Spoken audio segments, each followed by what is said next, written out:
Let's look at the hidden costs of overgiving. Overgiving is often praised in society because it says you're being selfless, you're always available, you're always putting others first, and so that's all very noble. But the hidden truth is that overgiving depletes your energy, erodes your self-worth, and often comes from an unconscious loyalty to family patterns. Many overgivers have absorbed messages like love means sacrifice. I must prove my worth by helping others. If I stop giving, I will lose connection. But in reality, excessive giving without receiving creates imbalance, weakens relationships, and can even lead to physical exhaustion and resentment. As coaches and healers, it's our duty to help our clients see this pattern and guide them towards a healthier way of giving with joy rather than giving from guilt and obligation. Then there's the under receiving and emotional blocks linked to that. So there's those who struggle to receive. And the two, the overgiving and the under receiving, normally go hand in hand.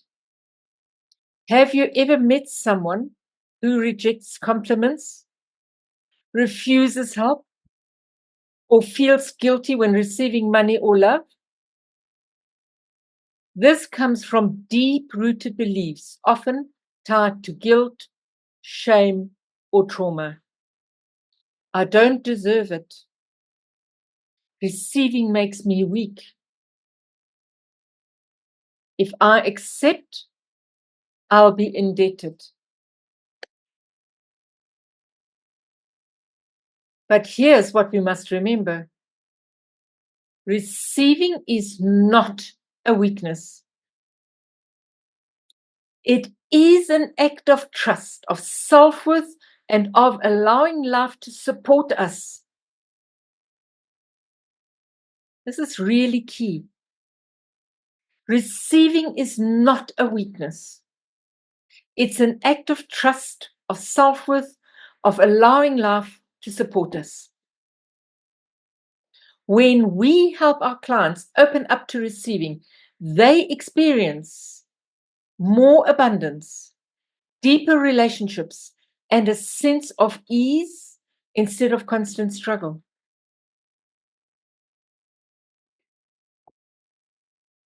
And then there's the hidden costs with the overgiving.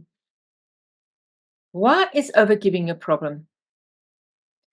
Because overgiving is often praised in society as being selfless, many people wear their sacrifices as a badge of honor, putting others first, believing it makes them more worthy or lovable.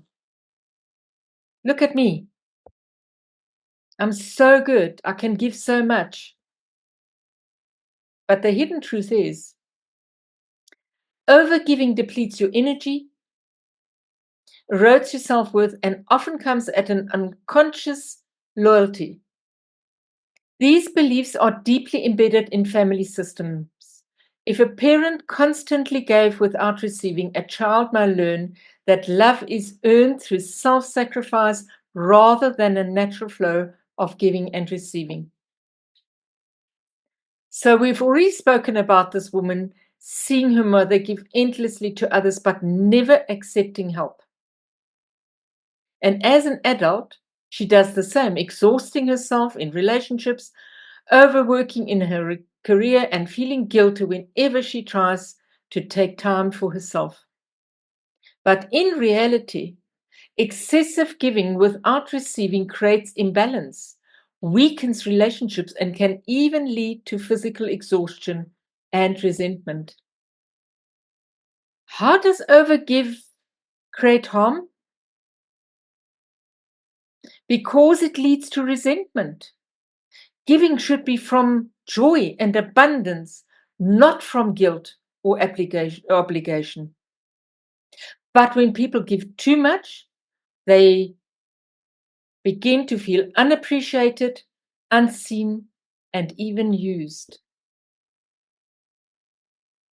For example, a coach offers free sessions to a client out of kindness. Do you know what happens when you do that?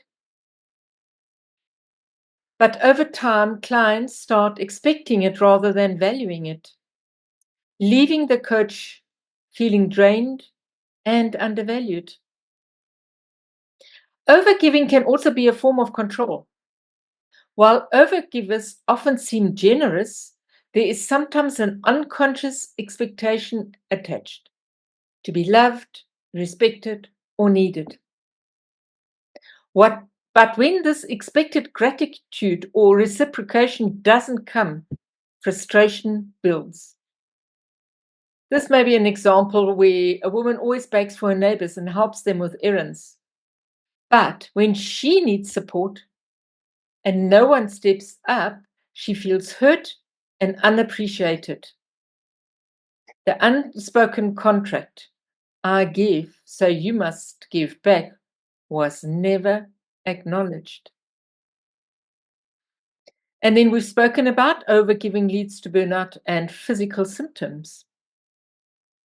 When people constantly give without replenishing their own energy, their bodies start speaking for them.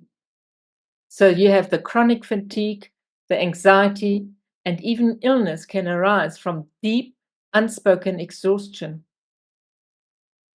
For example, a therapist or a coach or a healer pours so much energy into their clients that by the end of the day, she feels completely drained, unable to enjoy her own life. Here's the key insight. Overgiving is not sustainable. It leads to emotional and physical depletion. But what if you shifted the pattern? Imagine what would happen if you gave only from a place of genuine abundance rather than from guilt or fear. What if you could say no without guilt? What if you could give freely without resentment? What if you would have energy left for yourself to rest, to create, and to enjoy life? What would you allow others to give you, creating balance and connection?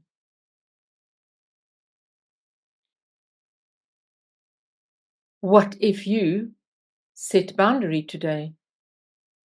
And what if you asked yourself, am I giving because I want to or because I have to and I feel I have to? What if you trusted that you're still lovable even if you receive? As coaches and healers, we must help our clients to see this pattern and guide them towards a healthier way of giving with joy rather than guilt or obligation. So I'm going to end this session here because our next session will be on under receiving and the emotional blocks. So stay with me, take some time out. I've asked some really reflective questions, reflect on them, and see where you are in this pattern. I know I have a very guilty pattern on I overgive and under receive. And that's my pattern, and I'm aware of it. And now that I'm aware of it, I need to look at what is it that made me do that. And the more I look at it, the more I realize why I do it. And that is where my transformative path started. So let you start your own transformative path. See you in the next section. Bye for now.